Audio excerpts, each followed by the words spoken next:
नहमदुहु व नसल्लिमु अला रसूलिहिल करीम अम्मा बअदु फ़अऊज़ु बिल्लाहि मिनश शैतानिर रजीम बिस्मिल्लाहिर रहमानिर रहीम या अय्युहल्लज़ीना आमनू ला यस्ख़र क़ौमुम मिन क़ौमिन असा अन यकूनू खैरम मिनहुम व क़ाला अन्नबिय्यु सल्लल्लाहु अलैहि वसल्लम सल्लू ख़ल्फ़ बिर्रिन व फ़ाजिरिन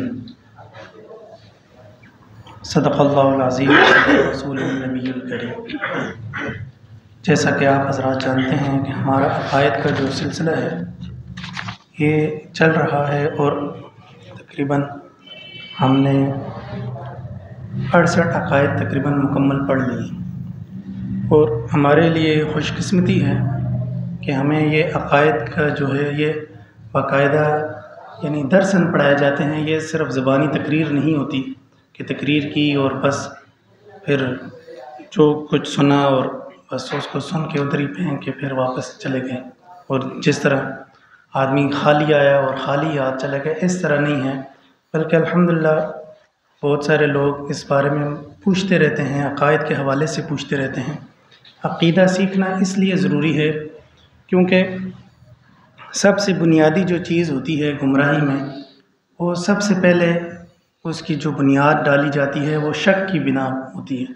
यानी शक अव्वल सबसे पहले कोई भी आपको यूँ नहीं कहेगा कि कुरान पर ईमान न लाओ या कुरान को छोड़ दो। कोई ये नहीं कहेगा कि आप अल्लाह पर क्यों ईमान लाते हो, अल्लाह पर ईमान न लाओ, इस तरह कोई भी नहीं कहेगा। कोई भी काफिर इस तरह नहीं कहेगा कि नबी करीम सल्लल्लाहु अलैहि वसल्लम को न मानो। बल्कि अव्वल जो बुनियाद होगी वो शक की बुनियाद होगी। शक की बुनियाद ये होगी कि वो कहेगा कि आप कहते हो, आपका ये अक़ीदा है कि कुरान जो है अल्लाह की तरफ से नाजिल हुआ है, तो ये कैसे मुमकिन है कि ये कुरान अल्लाह की तरफ से नाजिल हुआ, कुरान के अंदर ये चीज़ें हैं। फिर जब हम देखते हैं और हमें उन चीज़ों का इल्म होता नहीं है, अक़ीदा सीखा हुआ नहीं होता, हम कहते हैं हाँ वाकई कुरान के अंदर तो ये गलतियाँ हैं। और जब शक पड़ गया तो फिर वो शक पुख्ता होता रहता है और वो शक जो है यकीन के अंदर बदल जाता है और फिर आदमी जो है बज़ाहिर सूरतन तो मुसलमान नज़र आ रहा होता है लेकिन वो काफिर हो चुका होता है। और इस तरह भी है कि आज भी एक बंदा ये सवाल कर रहा था फेसबुक पर कि जब तकदीर के हवाले से, कि वो ये कह रहा था कि तकदीर के बारे में मुसलमानों का ये अक़ीदा है कि जो कुछ होता है अल्लाह की मर्ज़ी से होता है। तो हर चीज़ जब अल्लाह ताला के हुक्म से हो रही है तो फिर ये जो है फिर मुसलमानों को तो कैद करने वाली बात है। इसका मतलब है मुसलमान आज़ाद नहीं है। मुसलमान जब आज़ाद नहीं है तो फिर अल्लाह ताला नाउज़ुबिल्लाह ये मुसलमानों पर जुल्म कर रहा है। तो जिस आदमी को तकदीर के बारे में अब पता नहीं है कि तकदीर किसको कहते हैं, तकदीर की किस्में कैसी हैं, कौन सी तकदीर है जो मुअल्लक़ है, कौन सी मुबरम है, और तकदीर के बारे में हमने बहुत ज़्यादा तफसील के साथ पढ़ा है कि तकदीर क्या चीज़ है। तो जिसको पता नहीं होगा या किसी से कोई सवाल कर लेगा या कोई इस तरह का फेसबुक के अंदर इस तरह के पोस्ट पढ़ लेगा, लाज़मन वो शक के अंदर मुब्तला हो जाएगा कि वाकई ये तो मुसलमानों के साथ जुल्म हो रहा है। इस वजह से अक़ायद का सीखना ज़रूरी है। जब हम अक़ीदा सीख लेंगे तो फिर हमें कोई उससे फिसला नहीं सकेगा, उससे हटा नहीं सकेगा। अगर आमाल में कमी पेशी हो जाए, कोई मसला पता नहीं होता, चले कमी पेशी हो जाती है, कभी ऊंच नीच हो जाती है, लेकिन अक़ायद में किसी किस्म की ऊंच नीच कोई भी बर्दाश्त नहीं होगी कि हम कहें कि चलें इसके अंदर गुजारा कर लें। तो गुजारे वाला काम नहीं है, बल्कि अपने अक़ीदे की दुरुस्तगी बहुत ज़्यादा ज़रूरी है। तो आज हम जो अक़ीदा नंबर पढ़ेंगे, अक़ीदा नंबर 69, अक़ीदा नंबर 70 और अक़ीदा नंबर 71। अक़ीदा नंबर 69 ये है कि फासिक और फाजिर के पीछे यानी नमाज़ पढ़ना, यानी उसकी इमामत जो है उसका हुक्म क्या है, उसके बारे में पढ़ेंगे। उसके बाद हम किसी को यकीनी तौर पर जन्नती और जहन्नमी नहीं कह सकते, इसके बारे में पढ़ेंगे। और तीसरा जो अक़ीदा होगा कि वो किसी का नाहक कत्ल करना ये हराम है। ये अहले सुन्नत वल जमात के ये भी 3 अक़ायद हैं। सबसे पहले इमाम तहावी रहमतुल्लाह फासिक और फाजिर की इमामत के बारे में फ़रमाते हैं, व नरस सलाता खल्फ़ कुल्ली बिर्रिन व फाजिरिन मिन अहलिल क़िबलति, और हम हर एक नेक हो या बुरा हो, यानी नेक हो या फासिक और फाजिर हो, उसके पीछे इमामत को जायज़ समझते हैं। अहले सुन्नत वल जमात का ये अक़ीदा है। जिस तरह पहले हमने अक़ीदा पढ़ा कि जिस तरह ख़वारिज का अक़ीदा है कि वो जो गुनाह कबीरा करने वाला होता है उसको वो दायरा इस्लाम से ख़ारिज समझते हैं। जब दायरा इस्लाम से ख़ारिज समझते हैं तो ख़वारिज के नज़दीक फिर फासिक और फाजिर के पीछे यानी उसकी इमामत भी जायज़ नहीं है, उसके पीछे वो समझते हैं कि नमाज नहीं होती। लेकिन अहले सुन्नत वल जमात जो है उनका अक़ीदा ये है कि फासिक और फाजिर के पीछे जो है यानी नमाज पढ़नी ये जायज़ है, उसकी इमामत करनी ये जायज़ है। व अला मन मात मिनहुम, और इसी तरह जो अहले क़िबला हैं उनमें से अगर कोई फ़ौत हो जाता है तो उस पर नमाज जनाज़ा भी पढ़ी जाएगी। कोई फासिक फाजिर अगर मर जाता है तो उस पर नमाज जनाज़ा पढ़ना ये भी जो है अहले सुन्नत वल जमात के अक़ायद में से है। मिसाल के तौर पर अगर कोई आदमी ख़ुदकुशी कर लेता है, और ख़ुदकुशी करना ये यानी एक हराम फ़ेल है और इससे आदमी जो है वो गुनहगार होता है, गुनाह कबीरा है। तो अब अमूमन लोगों के यहाँ ये मशहूर है कि जो आदमी ख़ुदकुशी करता है तो ख़ुदकुशी करने की वजह से उसकी जो है उस पर नमाज जनाज़ा ना पढ़ी जाए। ऐसा नहीं है, बल्कि ख़ुदकुशी करने वाले की भी अहले सुन्नत वल जमात के नज़दीक यानी ख़ुदकुशी करने वाले पर भी नमाज जनाज़ा पढ़ी जाएगी। इसी तरह नबी करीम सल्लल्लाहु अलैहि वसल्लम ने फरमाया, सल्लु खल्फ़ बिर्रिन व फाजिरिन, के हर नेक और फाजिर के पीछे जो है इमामत यानी उसकी इक़्तिदा के अंदर नमाज़ पढ़नी ये जायज़ है। और सिर्फ इतना ही नहीं बल्कि सहाबा इकराम रिज़वानुल्लाहि अलैहिम अजमाइन ने फासिक और फाजिर के पीछे नमाज़ें पढ़ी हैं। जिस तरह हुज्जाज बिन यूसुफ़ का दौर था, उनके दौर के अंदर हज़रत इब्न उमर और हज़रत अनस बिन मालिक रज़ी अल्लाह ताला अन्हुमा दोनों सहाबी हैं। और हुज्जाज बिन यूसुफ़ था तो मुसलमान, लेकिन फासिक और फाजिर था, ज़ालिम बादशाह गुज़रा है। तो अब वो इमामत कराता था और मुसल्ले पे खड़ा होता था और दोनों सहाबी पीछे खड़े होकर उसके इमामत यानी उसकी इक़्तिदा में नमाज़ें पढ़ते थे और फिर उस नमाज का इआदा नहीं करते थे। इससे पता चलता है कि फासिक और फाजिर की जो इमामत है वो जायज़ है, अहले सुन्नत वल जमात उसको जायज़ समझते हैं। इसी तरह हज़रत अब्दुल्लाह इब्न मसूद रज़ी अल्लाह ताला अन्हु वलीद बिन उक़बा के पीछे नमाज़ पढ़ते थे और नमाज का इआदा नहीं करते थे, क्योंकि नबी करीम सल्लल्लाहु अलैहि वसल्लम ने फरमाया, युसल्लून लकुम फ़इन असाबू फ़लकुम वलहुम व इन अख़्तऊ फ़लकुम मा अलैहिम। अगर वो तुम्हें नमाज़ पढ़ा रहे हैं तो तुम उनके पीछे नमाज़ पढ़ लो। अगर वो सही पढ़ा रहे हैं यानी उसके अंदर कोई गलती नहीं कर रहे हैं, सही नमाज़ पढ़ा रहे हैं, तो फिर जो है तुम्हें भी अजर मिलेगा और उनको भी अजर मिलेगा। अगर वो नमाज के अंदर गलती करते हैं और तो फिर उस गलती का जो अज़ाब होगा वो उन पर, वबाल जो होगा वो उन पर पड़ेगा, आपको उसका अजर मिलेगा, आपको किसी किस्म का कोई वबाल नहीं होगा, आपको किसी किस्म का कोई अज़ाब नहीं होगा। अब आ जाते हैं कि जो बिदती है, बिदती यानी बिदत की मैंने पहले भी तारीफ़ कर दी कि हर वो काम जिसको नेकी समझ कर किया जाए और शरीयत के अंदर उसका कोई सबूत ना हो और उस पर इल्तिज़ाम किया जाए और ना करने वाले को मुलामत किया जाए, ऐसे फ़ेल को बिदत कहा जाता है। तो अब बिदती के पीछे यानी नमाज जायज़ है या नहीं है, तो उसके बारे में अहले सुन्नत वल जमात का ये अक़ीदा है कि अगर कोई सही आदमी यानी गैर बिदती आदमी, सही अक़ीदे वाला आदमी अगर ना मुयस्सर हो तो उस बिदती के पीछे नमाज़ पढ़ ली जाए और उस नमाज का इआदा ना किया जाए, नमाज उसकी हो जाएगी। हाँ, अलबत्ता अगर ऐसा आदमी है कि जिसके शिरकिया अक़ायद हैं या इन अक़ायद के अंदर वो मुलव्वस है कि जिस तरह शिरकिया अक़ायद पहले भी मैंने ज़िक्र किया कि अल्लाह तबारक व तआला की सिफ़ात को गैरुल्लाह के अंदर वो तस्लीम करता है, गैरुल्लाह के अंदर उन अक़ायद उन सिफ़ात को मानता है। जिस तरह आलिमुल गैब होना ये अल्लाह तबारक व तआला की सिफ़त है, ये अल्लाह तबारक व तआला के अलावा किसी के अंदर ये सिफ़त नहीं पाई जा सकती। इसी तरह मुख्तार कुल होना, ये अल्लाह तबारक व तआला की सिफ़त है। ये अल्लाह तबारक व तआला के अलावा किसी के अंदर सिफ़त नहीं पाई जा सकती। इसी तरह हाज़िर नाज़िर होना, ये अल्लाह तबारक व तआला की सिफ़त है और किसी के अंदर भी यह नहीं पाई जा सकती। तो अगर कोई आदमी इन अल्लाह तबारक व तआला के साथ जो साथ अल्लाह तबारक व तआला के लिए ऐसी सिफ़ात जो अल्लाह तबारक व तआला के लिए मुख्तस हैं, उनको किसी गैर के अंदर मान लेता है, तो ऐसा आदमी शिरकी अक़ायद के अंदर मुब्तला होता है। ऐसे इमाम के पीछे नमाज जायज़ नहीं होती। तो ऐसे लोग को कि इमामत से बचा जाए, यानी उनके पीछे नमाज ना पढ़ी जाए। जो बिदअती होता है उसके पीछे नमाज पढ़ना मकरूह तहरीमी है। मकरूह तहरीमी इसलिए कहा कि अगर कोई सही इमाम मुयस्सर आ जाए जो बिदअती ना हो, तो फिर जो है उसके पीछे नमाज पढ़ी जाए। अगर कोई ऐसा इमाम मुयस्सर नहीं है, सिर्फ बिदअती ही मुयस्सर है, तो फिर जमात को न छोड़ा जाए, बल्कि जमात के साथ ही बाजमात नमाज पढ़ी जाए।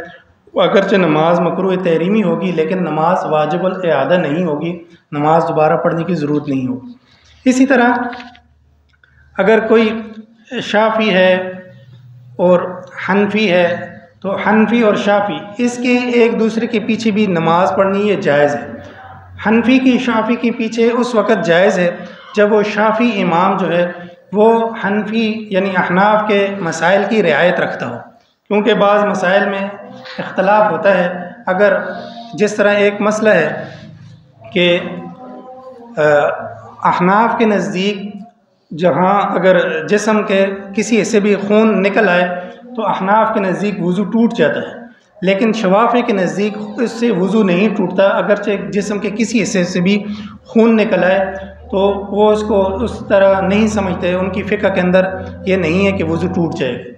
तो अगर वो शाफ़ी इमाम है और उसका इस तरह खून निकल आया और उसने नमाज तोड़ दी, क्योंकि पीछे उसके हनफी भी खड़े हैं, अगर उसने नमाज तोड़ दी और दोबारा जाके वज़ू किया और वो रियायत कर रहा है अहनाफ की, तो ऐसे इमाम के पीछे फिर नमाज उसकी जायज़ होगी। अगर उसका खून निकल आया और वो ये समझ रहा है कि मेरी फ़िक़्ह के मुताबिक तो मेरा वज़ू बरकरार है, और जब हनफी ने देख लिया कि उसका खून निकला है, तो हनफी को चाहिए कि अपनी नमाज तोड़ दे और फिर वो अपनी नमाज अलग से उसका इआदा कर ले, अपनी नमाज दोबारा पढ़ ले, क्योंकि इसके मुताबिक इसका वज़ू टूट चुका है हनफी के मुताबिक, लिहाजा अब उसके पीछे नमाज ठीक नहीं होगी।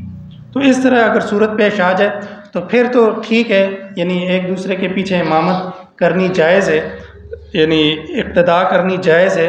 लेकिन अगर इस तरह का मसला नहीं है तो फिर कोई मसला नहीं है, आप एक दूसरे के पीछे नमाज पढ़ी जा सकती। इसी तरह कोई आदमी सही उल अक़ीदा हो और उसके पीछे जो है वो नमाज पढ़नी ये जायज़ है।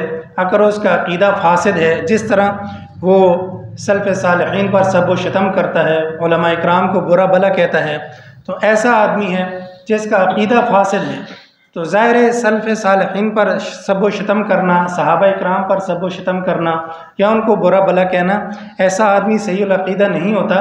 तो ऐसे आदमी से की इमामत से भी बचा जाए, उसकी इमामत यानी उसका इमाम ना बनाया जाए, उसकी इक़्तिदा ना की जाए।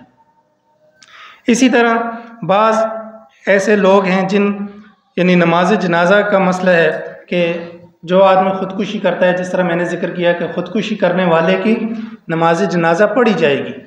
और इसी तरह अगर कोई आदमी अपने वालिद का कातिल है तो वो अपनी तभी मौत मर जाता है। कातिल अगर बेटा है और बेटा अपनी तभी मौत मर जाता है तो उस पर नमाज जनाजा पढ़ी जाएगी। लेकिन अगर काजी ने कसासन उसको कत्ल करवाया है, यानी वालिद को इसने कत्ल किया था और अदालत ने हुक्म दे दिया कि अब इसको फांसी दे दी जाए, या अदालत ने हुक्म दे दिया कि इससे क़िसास लिया जाए और उसके बदले में उसको कत्ल कर दिया गया बेटे को, तो अब इस पर नमाज जनाजा नहीं पढ़ी जाएगी। बेटा अगर अपनी तभी मौत मर जाए तो उस पर नमाज जनाजा पढ़ी जाएगी। अगर क़िसासन वो कत्ल किया गया है, यानी बाप के बदले में वो क़िसासन कत्ल किया गया है या फांसी दी गई है उसको, तो उस सूरत के अंदर उस पर नमाज जनाजा ना पढ़ी जाए। और ये एक तंबीह होगी कि वालिद का मकाम बहुत ज़्यादा है और इसने वालिद को कत्ल किया है और इसका गुनाह इतना सख्त है कि अहले सुन्नत वल जमात का ये अक़ीदा है कि ऐसे आदमी पर नमाज जनाजा तंबीह के तौर पर ना पढ़ी जाए। और इसी तरह कोई आदमी बगावत करता है, यानी इस्लाम से बगावत करता है, मुल्क से बगावत करता है, तो बागी के पीछे भी यानी बाकी की जो नमाज जनाजा है वो भी अहले सुन्नत वल जमात कहते हैं कि उसकी भी नमाज जनाजा नहीं पढ़ी जाएगी। इसी तरह राहज़न है, यानी लूट मार करने वाला है, डाकू है, और या जंग के दौरान राहज़न कत्ल कर दिया जाता है, तो उस राहज़न पर भी नमाज जनाजा ना पढ़ी जाए। तो इसी तरह काफिर है, कोई काफिर मर गया तो उस पर भी अहले सुन्नत वल जमात कहते हैं नमाज जनाजा नहीं पढ़ी जाएगी। और इसी तरह आप सल्लल्लाहु अलैहि वसल्लम को अल्लाह ताला ने हुक्म दिया है, यानी मना फरमाया है, वला तुसल्ली अला अहदिम मिनहुम माता अबदम वला तकुम अला क़ब्री इन्नहुम कफ़रू बिल्लाहि व रसूलिही व मातू व हुम फासिक़ुन, के मुनाफिक के बारे में ये आयत एक नाजिल हुई है। और निफाक मैंने पहले ज़िक्र किया था कि निफाक जो आप सल्लल्लाहु अलैहि वसल्लम के दौर में निफाक होता था उसको कुफ्र से ताबीर किया जाता था, यानी जो आप सल्लल्लाहु अलैहि वसल्लम के दौर का मुनाफिक था वो काफिर ही हुआ करता था। तो इसी वजह से आप सल्लल्लाहु अलैहि वसल्लम को उसके लिए उस पर नमाज जनाजा से मना किया गया कि कभी भी उस पर नमाज जनाजा ना पढ़ी जाए, वला तकुम अला क़ब्री, और ना ही उसकी कब्र पर खड़ा हुआ जाए, यानी कब्र पर उसके लिए कोई दुआए मग़फ़िरत ना की जाए। क्यों ना की जाए? इस वजह से इन्नहुम कफ़रू बिल्लाहि व रसूली, इसलिए कि उन्होंने अल्लाह तबारक व तआला का और उसके रसूल का इनकार किया है। व मातू व हुम फासिक़ून, और वो मरे हैं इस हाल में कि वो फासिक हैं। लेकिन आजकल के दौर में जिसको मुनाफिक कहा जाता है, कोई ख़यानत करता है तो उसको मुनाफिक कहा जाता है, कोई बदअहदी करता है यानी वादा खिलाफ़ी करता है तो उसको भी मुनाफिक समझा जाता है। तो ऐसे जो मुनाफिक है उस पर नमाज जनाजा अलबत्ता पढ़ी जाएगी, क्योंकि इस दौर का जो मुनाफिक है वो काफिर नहीं कहलाया जाएगा। अलबत्ता वो फासिक कहलाया जा सकता है, फाजिर कहलाया जा सकता है, लेकिन काफिर किसी तौर पर भी नहीं कहा जा सकता। तो लिहाजा उस पर नमाज जनाजा पढ़ी जाएगी। इसके बाद है अक़ीदा नंबर 70 कि किसी को यकीनी तौर पर जन्नती या जहन्नमी होने का फ़ैसला नहीं किया जा सकता। यानी इसके अंदर इमाम तहावी रहमतुल्लाह फरमाते हैं, वला नुनज़्ज़िलु अहदम मिनहुम, और हम अहले क़िबला में से किसी को नहीं समझते, किसी के बारे में ये ख्याल या यकीन नहीं कह सकते, यकीनन नहीं कह सकते, मिनहुम उन अहले क़िबला में से, जन्नतन वला नारन, ना जन्नती होने का, वला नारन ना जहन्नमी होने का, वला नशहदु अलैहिम, और ना हम इस बात पर गवाही देते हैं, बिकुफ्रिन वला बिशिरकिन वला बिनिफाकिन, कि ना हम उनके कुफ्र पर किसी किस्म की कोई शहादत देते हैं कि वो काफिर हैं, वला बिशिरकिन ना उनके मुशरिक होने पर शहादत देते हैं, वला बिनिफाकिन ना ही उनके मुनाफिक होने पर शहादत देते हैं। मालम यज़हर मिनहुम शैउन मिन ज़ालिका, जब तक उनसे कोई चीज़ सादिर ना हो, उनसे कोई चीज़ ज़ाहिर हो गई, यानी उनसे निफाक ज़ाहिर हो गया या उनसे कुफ्र ज़ाहिर हो गया या उनसे शिरक ज़ाहिर हो गया, तो फिर हम उस पर वो हुक्म लगा सकते हैं। अलबत्ता अगर इनसे ये चीज़ ज़ाहिर नहीं हो रही है अहले क़िबला से, तो फिर हम उन पर किसी किस्म का कोई हुक्म नहीं लगा सकते। व नज़रु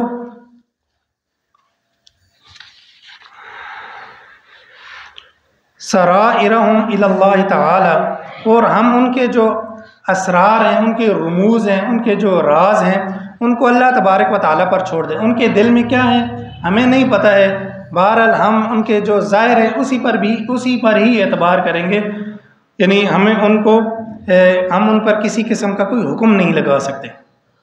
तो इस मुकम्मल जुमले की तशरीह ये है कि उम्मत के अंदर मुख्तलिफ़ किस्म के तबक़ात हैं। एक जो अल्लाह तबारक व तआला के बाद जो तबक़ा है जिसको अम्बिया अलैहिमुस्सलातु वस्सलाम कहते हैं, फिर उसके बाद एक तबक़ा है सहाबा इकराम रिज़वानुल्लाहि अलैहिम अजमईन का, और उसके बाद फिर ताबईन का है, फिर तबा ताबईन का, फिर इस तरह सालिहीन और सल्फ़ सालिहीन, और इस तरह ये सालिहीन और अइम्मा इकराम, फिर इस तरह ये सिलसिला चल रहा है। यानी सालिहीन सहाबा इकराम के बाद जितनी भी ताबईन हैं, फिर उनके बाद तबा ताबईन है, फिर उनके बाद सालिहीन है। तो अम्बिया अलैहिमुस्सलातु वस्सलाम के बारे में यही अक़ीदा है कि वो मासूम हैं और उनसे किसी किस्म की कोई ख़ता नहीं हो सकती। दूसरा, यानी जो सहाबा इकराम रिज़वानुल्लाहि अलैहिम अजमईन हैं, पहले भी हमने ये पढ़ा है और ये भी आजकल बहुत ज़्यादा सोशल मीडिया पे इस मसले का बड़ा उरूज है कि आया सहाबा इकराम सारे जन्नती हैं यानी हम उनके बारे में कह सकते हैं या नहीं कह सकते।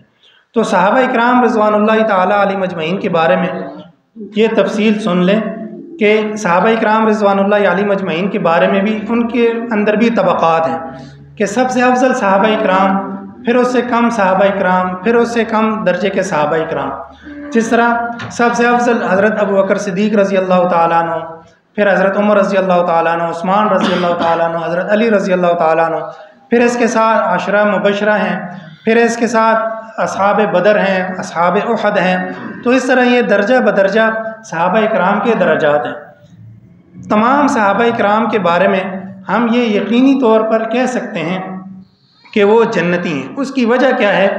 क्यों कि अल्लाह तबारक व तआला ने तमाम सहाबा इकराम के बारे में ये हमें कुरान के अंदर वाज़े कर दिया कि रज़ी अल्लाहु अन्हुम व रज़ू अन्हु, कि अल्लाह तबारक व तआला उनसे राज़ी है और वो अल्लाह तबारक व तआला से राज़ी है। तो ये सहाबा इकराम के बारे में एक नस क़तई है और ये कुरान करीम के अंदर ये आयत है कुरान करीम की, और कुरान करीम की आयत से कोई बात साबित हो जाए तो वो एक नस क़तई बन जाती है। और नस क़तई यानी ये अहले सुन्नत वल जमात का इस बारे में अक़ीदा है कि नस क़तई का जो मुनकिर होता है वो काफिर होता है। तो लिहाजा किसी सहाबी के बारे में ये नहीं कहा जा सकता कि वो जन्नती नहीं हो सकता, बल्कि हम तमाम सहाबा इकराम रिज़वानुल्लाह अलैहिम अजमईन के बारे में क़तई यही समझते हैं कि वो सारे के सारे जन्नती हैं। हाँ, अलबत्ता जो सालिहीन हैं या उनके बाद हैं, यानी सहाबा इकराम के बाद जो सहाबी नहीं हैं, उनके बारे में हम यकीन से नहीं कह सकते कि आया वो जन्नती हैं या जहन्नमी हैं। किसी बारे में हम ये ख्याल नहीं कर सकते कि जब तक उनसे कोई ऐसे अफ़ाल जो अफ़ाल शिरकियाँ हैं या अफ़ाल कुफ्रियाँ हैं वो सादर ना हों तो हम किसी के बारे में कोई फ़ैसला नहीं कर सकते। अल्लाह तबारक व तआला ने कुरान करीम के अंदर इसको बड़ी वजाहत से इरशाद फरमाया या अय्युहल्लज़ीना आमनू ला यस्खर कौमुम मिन कौमिन असा अन यकूनु खैरम मिनहुम, कि कोई कौम एक दूसरी कौम से मजाक न उड़ाए, हो सकता है कि वो कौम उससे बेहतर हो। यानी हम किसी से कोई मजाक न करें, हो सकता है कि वो दूसरा आदमी हमसे ज़्यादा बेहतर हो सकता है वो जन्नती हो, हमें तो पता नहीं है उसके बारे में। तो अल्लाह तबारक व तआला ही उसके बारे में क़यामत के दिन फ़ैसला फरमाएंगे। अल्लाह तबारक व तआला फरमाते हैं वला तक़्फ़ु मा लैसा लका बिही इल्म इन्नस-समअ वल बसर वल फ़ुआद कुल्लु उलाइका काना अन्हु मसऊला, कि किसी के पीछे न पड़ जाएं कि जिस चीज़ का तुझे इल्म नहीं है। यानी ये बहुत ज़्यादा क्लियर बात है कि जिस बारे में हमें इल्म नहीं है तो हम उसके पीछे न पड़ जाएं। जिस तरह आजकल कोई बात आदमी कह देता है, अभी अपने मुंह से वो वजाहत भी नहीं कर पाता, फ़ौरन ही उस पर कुफ्र का फतवा लग जाता है, उसके पीछे नमाज नहीं होती, फ़लाँ काफिर है, फ़लाँ गुस्ताख है। तो आजकल ये बहुत ज़्यादा आम है। तो अल्लाह तबारक व तआला फरमाते हैं कि ऐसे मामले के पीछे न पड़ जाएं जिसका इल्म नहीं है। हमें इल्म नहीं है कि उसने, हालांकि वो वजाहत बाद में वजाहत देते रहता है, लेकिन हमारा फतवा जो है वो असबार उसी तरह रहता है जिस तरह हमने फतवा सादर कर दिया। तो फतवा सादर करने वाली जो मशीन है उसको थोड़ा रोक कर रखें, तो फतवा ना जारी किया करें फ़ौरन ही। अगर हमें किसी के बारे में कोई कलमा कुफ्र भी सुन लें किसी से, तो फ़ौरन ही उस पर हम फतवा नहीं सादर कर सकते, बल्कि ये उलमा इकराम का काम है और उलमा इकराम की जो जमात है वही उस पर फतवा सादर कर सकती है।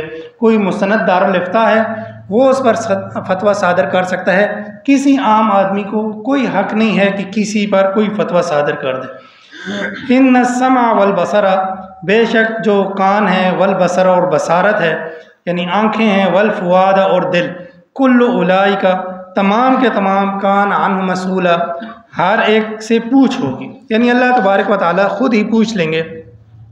इज्तनिबू कसीरम मिनज़्ज़न्न इन्न बाज़-अज़्ज़न्नि इस्मुन, अल्लाह तबारक व तआला बदगुमानी से मना फरमा रहे हैं कि किसी के बारे में कोई बदगुमानी ना रखी जाए, बदगुमानी से बचा जाए।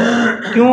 इसलिए बचा जाए कि इन्न बाज़-अज़्ज़न्नि इस्मुन, के बाज़ बदगुमानी ऐसी हैं जो गुनाह हैं, यानी गुनाह के अंदर मुलव्वस ना हो, किसी के बारे में बदगुमानी करके गुनाह के अंदर मुलव्वस ना हो। अच्छा गुमान हर एक के बारे में रखा जाए। अगर हमें इल्म नहीं भी है, मिसाल के तौर पर कि आपने किसी आदमी अपने दोस्त को किसी लड़की के साथ जाते हुए देख लिया, तो आपको पता नहीं है कि पत्नी इसकी शादी हुई है या नहीं हुई है, तो आप एक बुरा गुमान है और एक अच्छा गुमान है। बुरा गुमान तो ये है कि आप उसके बारे में ये समझ लें कि इसकी तो शादी हुई नहीं है और ये गैर महरम के साथ घूम रहे है। और अच्छा गुमान ये है कि हो सकता है इसकी शादी हुई हो सकता है इसका निकाह हो गया हो, उसका इल्म मुझे ना हो। तो अपने आप को लाइलम रखें उससे, और बदगुमानी से बचना ये ज़रूरी है। अगला अक़ीदा है अक़ीदा नंबर 71 कि किसी को नाहक कत्ल करना ये नाजायज़ और हराम है। वला नरस सैफ़ अला अहदिन मिन उम्मती मुहम्मदिन सल्लल्लाहु अलैहि वसल्लम।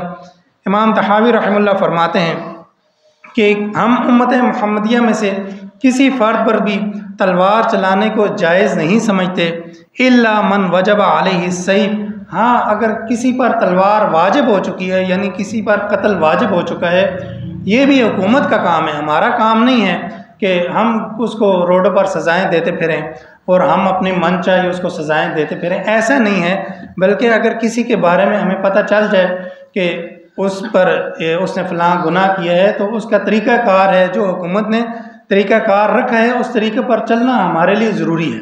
अगर हम उस तरीके पर नहीं चलेंगे तो अल्लाह के यहाँ हम मुजरिम बन सकते हैं कि हमने उसकी खिलाफ वर्जी की। कत्ल जो है 3 सूरतों के अंदर किया जा सकता है। पहली सूरत यानी जो इस्लामी सज़ा होती है, जिसको शादीशुदा है अगर कोई आदमी और वो ज़िना के अंदर मुलव्वस हो जाता है और फिर बाद में इसका एतराफ़ करता है, और या 4 उस पर गवाह मुकर्रर हो जाते हैं और वो इस बात की गवाही देते हैं, तो ऐसे आदमी पर हद जारी होती है और उसको कत्ल किया जाता है, रजम किया जाता है। इसी तरह दूसरा जो कत्ल है, दूसरी सूरत ये है कि नाहक किसी को अगर किसी ने आदमी ने कत्ल कर दिया, जुल्मन नाहक तौर पर किसी को कत्ल किया, तो क़िसास में इसको भी कत्ल किया जाएगा। और ये भी हुकूमत का काम है, ये लोगों का काम नहीं है कि वो उसको कत्ल करते फिरें। फिर इसी तरह तीसरा जिस आदमी को कत्ल किया जाएगा वो दीन इस्लाम से इनहिराफ करने वाला, दीन यानी मुर्तद हो जाए। कोई आदमी अगर मुर्तद हो जाए तो फिर उसके पास जाया जाएगा, उसको समझाया जाएगा और उसके जो एतराज़ात हैं, जो इश्कालात हैं, उनको ख़त्म किए जाएंगे। अगर वो इश्कालात दूर नहीं करना चाहता या अपने कुफ्र पर वो कायम है, तो फिर ऐसा आदमी इस्लाम के लिए ख़तरा है, तो ऐसे आदमी का कत्ल कर देना ही बेहतर है। तो इसी तरह हज़रत उस्मान गनी रज़ी अल्लाह ताला अन्हु को जब शहीद करने लगे तो उन्होंने यही 3 बातें सामने रखी हैं कि मैंने कोई ज़िना नहीं किया, तो फिर तुम मुझे क्यों कत्ल करते हो? मैंने किसी का कत्ल नहीं किया जुल्मन, फिर तुम मुझे क्यों कत्ल करते हो? और इसी तरह मैंने दीन से इनहिराफ नहीं किया, मैं मुर्तद नहीं हुआ, तो फिर तुम मुझे क्यों कत्ल करते हो? हज़रत उस्मान रज़ी अल्लाह ताला अन्हु ने यही 3 बातें रखी थी। तो इसी वजह से अहले सुन्नत वल जमात का ये अक़ीदा है कि किसी मुसलमान का कत्ल करना या किसी गैर मुस्लिम का कत्ल करना भी ठीक नहीं है, किसी सूरत में ये नाजायज़ और हराम है। तो आप फरमाएं अल्लाह तबारक व तआला में समझने की तौफ़ीक़।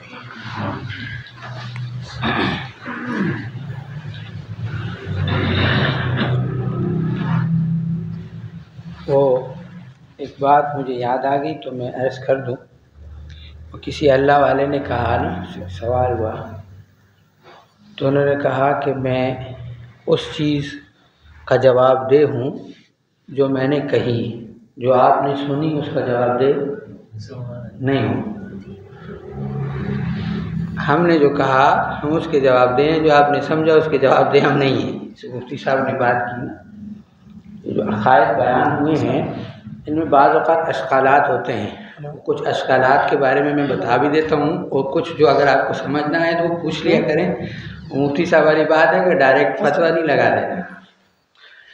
उसमें सबसे पहली बात, अभी जैसे मुफ्ती साहब ने 3 बातें फरमाई कि हाजिर नाजिर और आलिमुल गैब।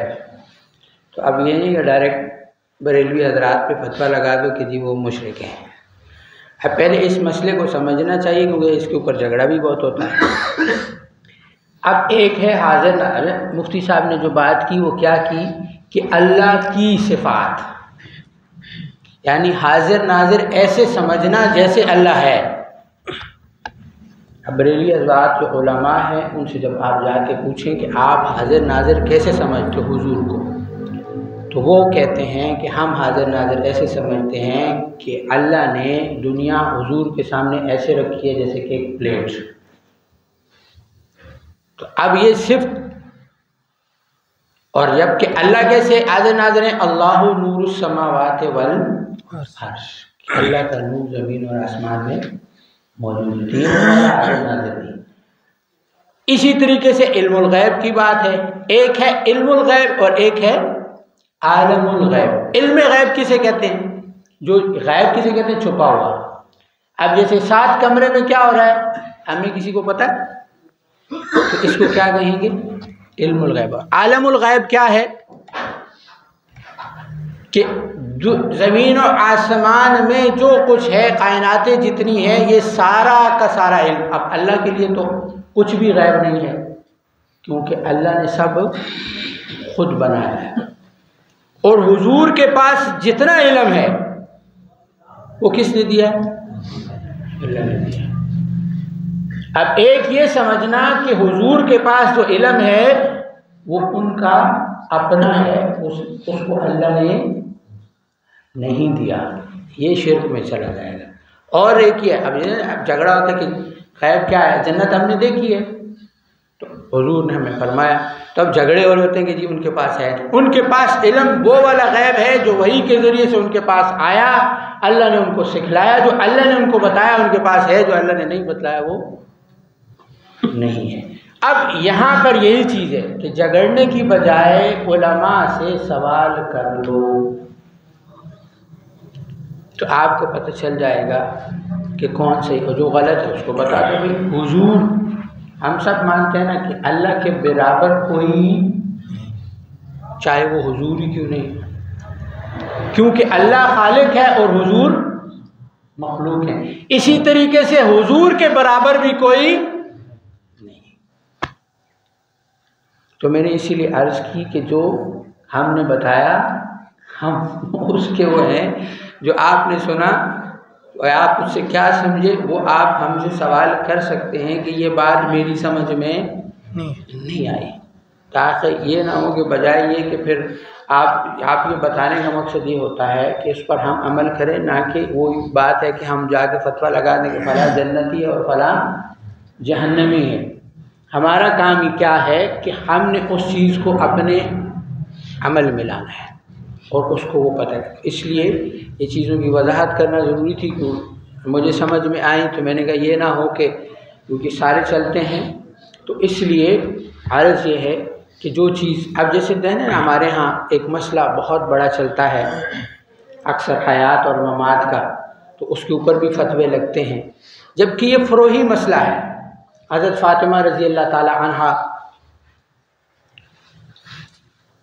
हज़रत अबू बकर सिद्दीक़ रज़ी अल्लाह ताला अन्हु के पास गई, तो वो किस पे थी कि हुजूर दुनिया से रुखसत हो गए। और हज़रत अबू बकर सिद्दीक़ रज़ी अल्लाह ताला अन्हु बात किस लिए नहीं दे रहे थे? इसलिए नहीं दे रहे थे कि वो समझते थे कि वो हयात पे हैं। अब एक जब बात सहाबा की आ गई, एक तरफ हयात और दूसरी तरफ ममात, तो ये मसला हो गया फ़रोही। तो जो सहाबा के दरमियान इख्तलाफ आ जाए तो दोनों ठीक हैं, अब लड़ने की ज़रूरत नहीं है। हम आवाम हैं, हमारा काम है, हमारे लिए वो भी आलिम है, वो भी काबिल एहतराम है, ये भी आलिम है, ये भी काबिल एहतराम है, वो भी आलिम है, हमारी नमाज, ये सारा आपको बताने का मकसद ये तमाम मसाजिद अल्लाह के घर हैं, सब के पीछे नमाज होती है। तमाम मसाजिद जो हैं वो अल्लाह के घर हैं, सब के पीछे क्या होता है? नमाज होती है। अब ये नहीं कि उसके पीछे होती है और उसके पीछे नहीं होती, हयातियों के पीछे होती है, ममातियों के पीछे नहीं होती, बरेलियों के पीछे। ये चीज़ें अपने अंदर से ख़त्म करें कि सब के पीछे नमाज होती है और नमाज पढ़ें। कबूल किसकी होगी? अल्लाह जाने। अल्लाह हम सबको अमल की तौफीक अता फरमाए।